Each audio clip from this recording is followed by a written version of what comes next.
Miss করছি না, কারণ তাকে যদি মিস করতাম, আমি মিস করলে এত বড় রিস্ক নিতাম না। ইভেন সে এটা ভাবতো যে এটা তার বাবার দেশ, আমরা হচ্ছে জাস্ট তার গোলাম, এরকম টাইপের আমাদেরকে হচ্ছে সে ট্রিট করতো। আমাদের হচ্ছে আন্দোলনে আসাটা এটাই তো সবচেয়ে বড় রিস্ক ছিল, তাই না? করছি না কারণ সে আমার সাথেই আছে, তার সাথে আমার সম্পূর্ণ আন্দোলনে পথ চলা।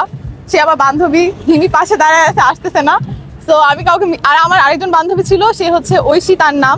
সে আজকে আসতে পারে নাই, সো তাকে অনেক মিস করছি। আর আমার আরেকজন তো আছে সাথে। না, আমি তাকে মিস করছি না, কারণ তাকে যদি মিস করতাম, আমি মিস করলে এত বড় রিস্ক নিতাম না।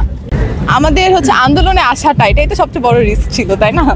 আজকে আন্দোলনের দিন না, আজকে বিজয় উল্লাসের দিন। তো হচ্ছে আমরা 15 বছর ধরে একজন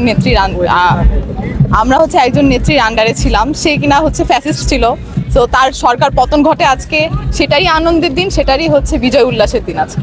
ফ্যাসিস্ট বলতে হচ্ছে আমি বোঝায় যে এটা একটা গণতান্ত্রিক রাষ্ট্র ছিল, সে সেটাকে গণতান্ত্রিক রাষ্ট্র আর রাখতে দেয় নাই। সে তার মন মতো, ইচ্ছা মতো যা চেয়েছে তা করেছেন। ইভেন সে এটা ভাবতো যে এটা তার বাবার দেশ, আমরা হচ্ছে জাস্ট তার গোলাম, এরকম টাইপের আমাদেরকে হচ্ছে সে ট্রিট করতো। সো সে সরকার যদি পতন হয়, তো আমরা অবশ্যই বিজয় উল্লাস তো করবোই। দুটো যুদ্ধ দুই রকম, দুটো যুদ্ধ বাংলাদেশ ইতিহাসের পাতায় দুটা হচ্ছে ইম্পর্টেন্স নিয়ে থাকবে। কোনোটার সাথে কোনোটা তুলনা করা যায় না। 1971 হচ্ছে 1971-এর জায়গায় থাকবে, 2024 2024-এর জায়গায় থাকবে।